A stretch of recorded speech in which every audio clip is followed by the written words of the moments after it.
Ibu Dokter Gracia ini adalah Ketua Pokja 1 pada TPPKK Provinsi NTT. Kami persilakan Pak Ardi juga dan Pak di depan yang akan membawakan materi kita di siang hari ini. Nah, untuk membuka kita akan mendengarkan pengantar bagaimana pentingnya kegiatan ini dilaksanakan. Kepada Ibu Kepala Bidang Komunikasi Ibu Perempuan pada BPPA PDOKB Provinsi NTT, kami silakan. Baik, terima kasih Ibu Ivon. Shalom. Selamat siang untuk kita semua yang kami hormati Bapak Wana Mangus sebagai Wakil Sekretaris Majelis Unit Koinonia Kupang dan orang muda, para kaum muda, para calon pengantin. Ya. Jadi tim penggerak PKK Provinsi Nusa Tenggara Timur ini untuk diketahui bahwa memiliki program-program dan kegiatan. Kalau di PKK itu ada yang namanya 10 program PKK. Bidang yang mengurusi bagaimana urusan membentuk persiapan dalam membentuk suatu keluarga itu adalah pada bidang pembinaan karakter keluarga. Dengan targetnya adalah bagaimana kita membina, mendampingi para calon pengantin.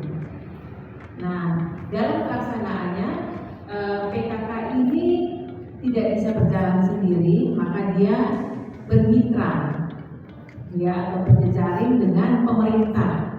Nah, dalam hal ini pemerintahnya adalah Dinas Pemberdayaan Perempuan, Perlindungan Anak, Pengendalian Penduduk dan Keluarga Berencana. Lembaga agama baik dari UNIS, baik dari Keuskupan Agung Kupang, KUA untuk bisa bertemu, kemudian saling berbagi informasi dengan para calon pengantin. Dan berharap kehadiran kami siang hari ini memberikan insight atau pemahaman-pemahaman hal-hal yang sangat penting nantinya dalam persiapan berkeluarga. Ini doa kami, Tuhan menyertai seluruh kegiatan ini, dan kami juga mohon Tuhan bahwa peserta-peserta yang masih berada di jalan atau di tempat yang lain, supaya pada waktu-waktu mendatang atau beberapa menit kemudian mereka akan berkumpul dan mendengarkan informasi yang sangat penting ini. Dalam nama Tuhan Yesus kami berdoa, amin. Ya, baik. Teman-teman sekalian, senang sekali hari ini saya bisa bertemu, berkenalan dan juga bisa bersharing dengan teman-teman. Ya, materi yang kita pilih siang hari ini memang bicara soal sehat mental. Itu siang-siang bolong begini nih, itu satu penderitaan batin juga. Tapi tidak apa-apa, untuk kalian supaya bisa menyiapkan diri memasuki rumah tangga yang baik, kita dengarkan baik-baik. Ya, semoga perjumpaan kita akan memberikan sesuatu yang berkesan bagi Anda dan Anda bisa memasuki tangga Anda dengan baik. Saya mau mengawali materi saya dengan sebuah ilustrasi cerita yang istri dikandung. Apa yang terjadi di dalam rumah itu? Mereka yang tadinya terlihat begitu romantis dari luar, di dalam kamar itu mereka sedang saling menghujat sepasang suami istri yang tadinya terlihat begitu romantis. Mereka yang terlihat begitu bagikan pasangan yang begitu ideal, ternyata apa? Mereka sedang memainkan sebuah drama kehancuran rumah tangga. Mereka menyembunyikan begitu banyak penderitaan. Apa yang orang-orang ini katakan? Bahwa nasib kita, hidup kita jauh lebih baik daripada mereka. Nah, adik-adik, kalau kamu menumpuk begitu banyak persoalan dalam pikiran, kamu menumpuk begitu banyak persoalan dalam emosi, dalam perasaan,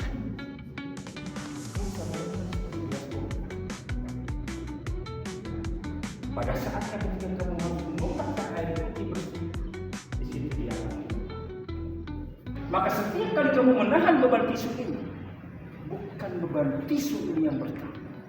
Beban masa lalu tidak akan pernah bertambah. Tapi kamu menggantung terlalu lama persoalan dalam dirimu. Kamu membiarkan dirimu terus dengan masalah tanpa mencari solusi. Maka yang terjadi, tisu ini tidak akan pernah bertambah beban.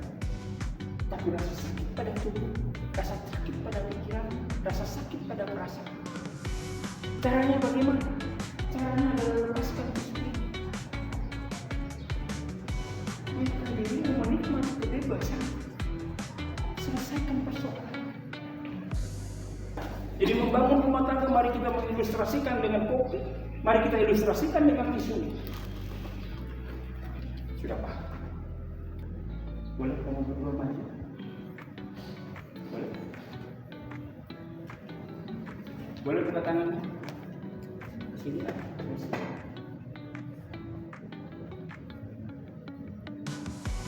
Ini kelebihan dan kelebihan itu dibentuk.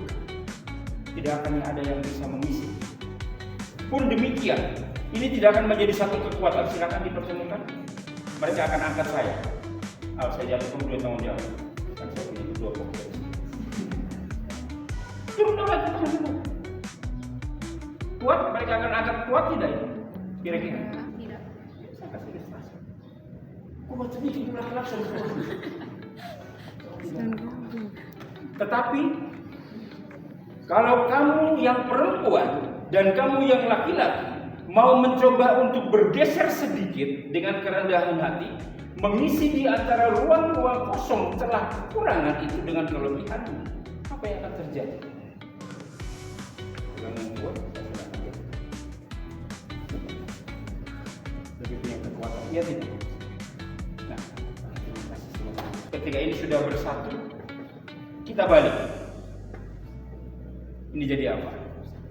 Ini jadi sebuah wadah. Ini kalau kita tuang air di sini, tumpah tidak? Tidak akan tumpah. Nah, wadah inilah tempat rumah tangga itu. Wadah inilah kita mengilustrasikan kalau mama-mama biasa menyanyi gendong anak, Nina Bobo ada di sini. Suami-suami memeluk istrinya dengan penuh kasih sayang. Pun demikian istri-istri juga menjaga suaminya, istri. Dan kalau kamu balik, doa bersyukur. Tuhan menghadirkan suami yang setia, Tuhan menghadirkan istri yang setia. Kehidupan rumah tangga menjadi sebuah kehidupan yang penuh dengan syukur. Tahan sejenak, 1, 2, 3, hembuskan perlahan-lahan lagi, seperti ini. Oke, relax, jangan tegak, jangan tegak. Kendurkan otot yang ada di pundak Anda, kendurkan otot yang ada di leher, kendurkan semuanya. Tentang bagaimana kesehatan mental dalam keluarga. Jadi semuanya tentunya sudah siap dan sehat mental ya. Mental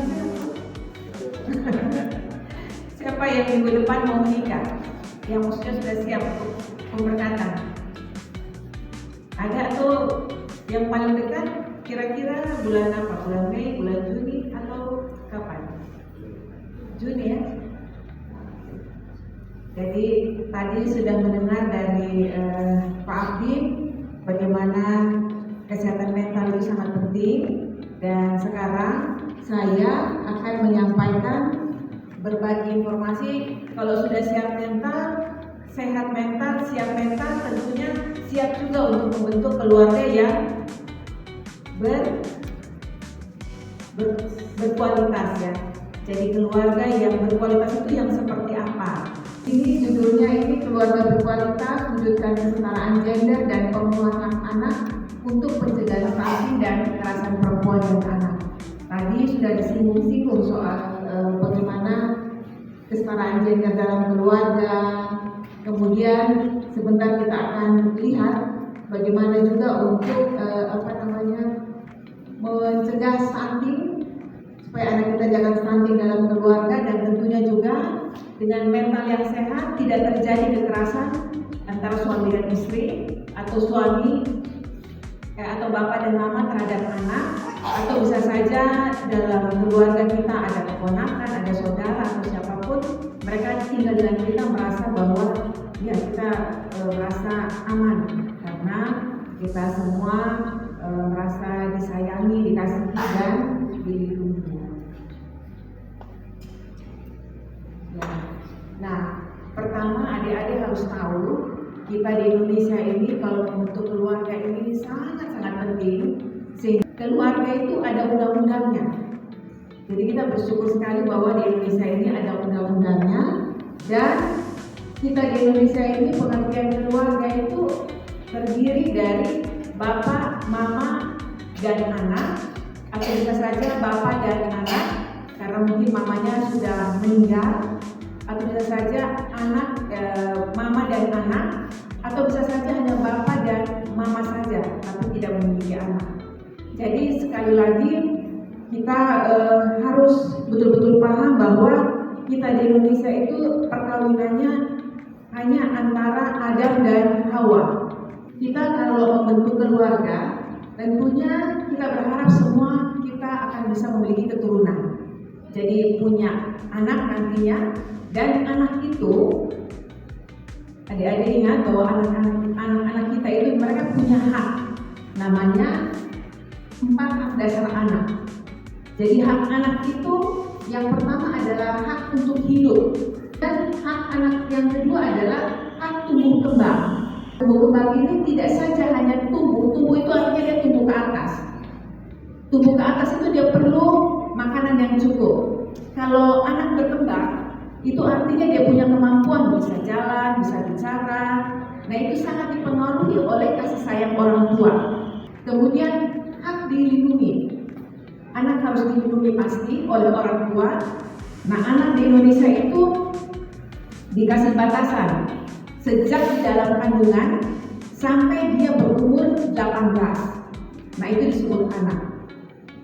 Lebih dari umur 18 dia sudah tidak disebut anak lagi. Ya sesuai dengan undang-undang perlindungan anak. Kemudian anak itu punya hak untuk berpartisipasi. Jadi artinya kita punya anak-anak ini disediakan tempat atau cara supaya mereka bisa terlibat dalam berbagai hal.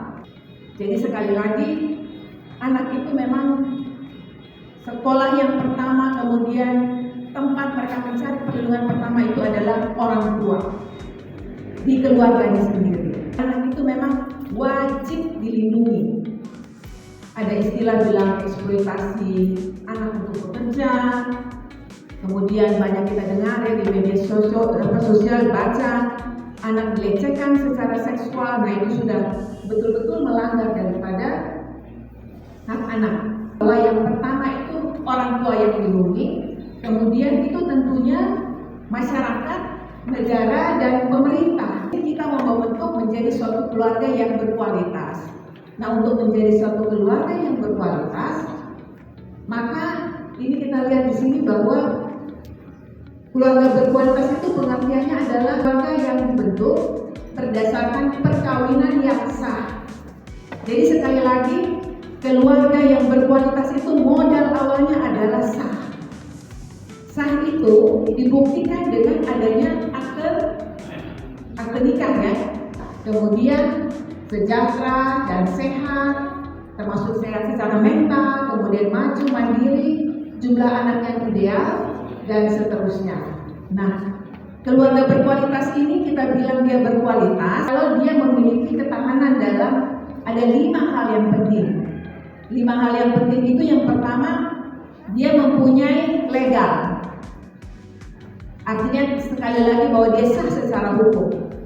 Kemudian yang berikut, dia mempunyai kualitas ketahanan fisik. Artinya dalam keluarga tersebut anggotanya adalah orang-orang yang sehat. Sehat ini dalam artian makanan dan minuman tercukupi. Anak dalam keluarga tentunya juga tidak boleh anak yang stunting.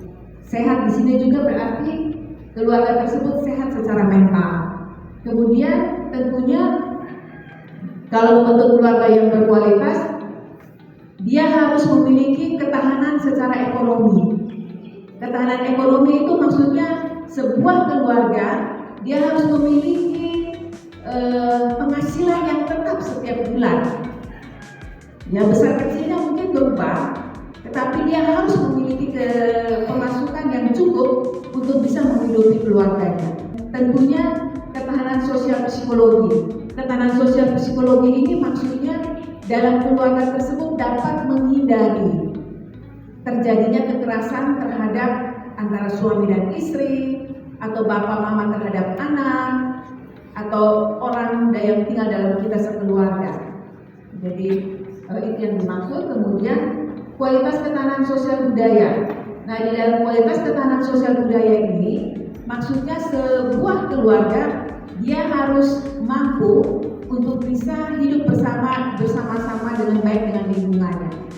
Kemudian juga sosial budaya yang lain adalah kita mampu mencegah jangan sampai terjadi pernikahan usia dini di dalam keluarganya. Hal yang lain adalah kita juga mampu untuk mendampingi anak kita ketika menggunakan sosial media, menggunakan handphone, gadget pada saat ini, karena melalui gadget ini begitu banyak hal yang ada yang positif tetapi banyak juga hal yang negatif, sehingga bapak dan mama diminta supaya mengerti dan mampu mendampingi mana yang boleh dan mana yang tidak boleh. Jadi sekali lagi bahwa yang perlu diingat, kekerasan itu dalam rumah tangga itu bukan menjadi aib dan harus kita tutup terus menerus, tetapi itu juga menjadi urusan negara dan bahkan negara itu mengatur sampai tempat tidur ya, tanda kutip istilahnya seperti itu, karena kita mau semuanya terlindungi. Ingat sekali lagi bahwa KDRT itu memang diatur dalam undang-undang kita dan bukan aib apabila kita itu melaporkan ya.